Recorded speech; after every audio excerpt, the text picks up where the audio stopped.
Welcome back to Film Snob HQ. We are still on the road to Doomsday. We are getting very, very close. I know I keep teasing it. We're almost at the end now. We are in the final non-MCU film of this third era of Marvel, and then we have 3 MCU films to go. So we are closing out the non-Disney Marvel films with another X-Men film. It is 2014's Days of Future Past. In particular, we are looking at the Rogue cut. That's the only version you want to watch, because if you didn't see this in theaters, you will be shocked to learn that Rogue, a major character from the X-Men franchise, was not in the theatrical release, which is blasphemy. I have mixed feelings about this movie. I think it's a decent film. In fact, it's better than decent. It's quite a good film in a lot of respects, but it seems to purely exist to tie up the timeline mess that they created with the different films, only to then go and mess up the timeline again after this movie. The direction of the X-Men franchise and timeline is very confusing and at times very unnecessary. But all of that aside, this is a sequel to both X-Men First Class and the original X-Men trilogy, and both the Wolverine films as well. So it kind of is a culmination of everything. This is almost like their Infinity War in a way. So we open in the future. I don't know which future this is, because there are characters who shouldn't be there, i.e. Professor X, who's alive now, Magneto with his powers restored, or that was teased, to be fair, and a bunch of other characters. They bring Wolverine in because a lot of the X-Men, Kitty Pryde, Colossus, Sunstorm, Blink, they're basically scouting ahead around the world to avoid the Sentinels. Sentinels are chasing them down. If you don't know what Sentinels are, they're robots designed to target and kill mutants.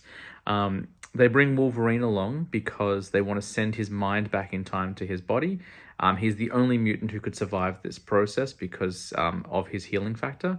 And he needs to go and visit the original X-Men in the 70s, bring them together and stop an assassination caused by Mystique that would set off the Sentinels. Very convoluted, I know. Once you get through the MacGuffin of it all, it's pretty fun.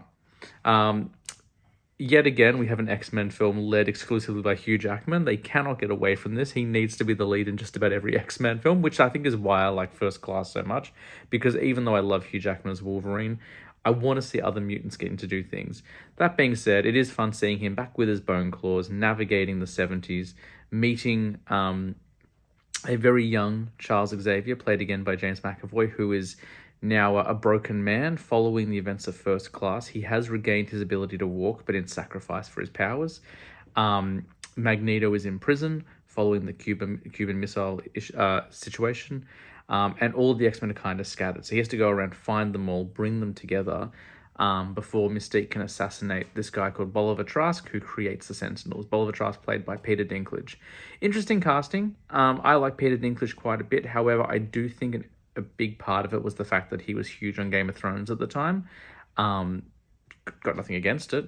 I like him. I think he's fine in the role. But I do think it had to do with the fact that Game of Thrones was the biggest TV show in the world and he was very, very popular. The film then takes us towards the end where, Mystique is about to assassinate someone. Magneto's gone rogue, as he always does.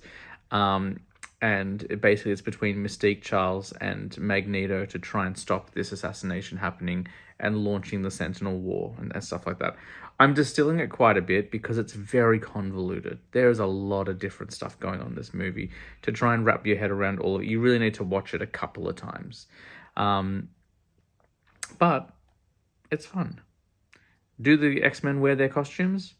No, they don't. We're now 7 films into the franchise. Still no one's wearing comic accurate costume. They still refuse to do it.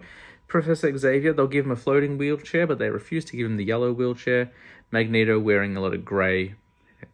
The box is red, but his costume, no red in sight. It's fine. It's a decent film. There's a lot of cool stuff. The time travel stuff's pretty interesting. I was sitting there as I was watching it towards the end. I was like, man, like this really is just a chance to tie everything up and get everything back on track. And then you get to the final scene where all the original cast are back, in the X-Mansion. Jean Grey is there, Cyclops is back, Beast is back, Storm is back, Kitty Pryde and Colossus are there, Iceman and Rogue. And you're like, you know what? For this scene alone, it's worth it. So I feel like I'm being a little bit negative. It's a great film. It's a really well-made film. It's just not my favorite. I would put this below First Class, X2, probably the Wolverine as well. This is probably a mid-range X-Men film. The one thing I don't like about it, or one thing that does annoy me a little bit, is that the X-Men films have been in the forefront of the post-credit sequence. They were doing it before anyone else. X-Men 3, I think, had the first one, where they teased the return of Charles Xavier. Just like the end of the Wolverine teasing Days of Future Past, even though it's completely out of the timeline, the end of this film teases Apocalypse. But again, they hadn't shot X-Men Apocalypse, they hadn't started, hadn't been greenlit. They were kind of putting the cart before the horse, as they say. Yeah, like all the MCU films, at least in the first 3 phases, they'd already started developing those films, so they were teasing films that were definitely coming out.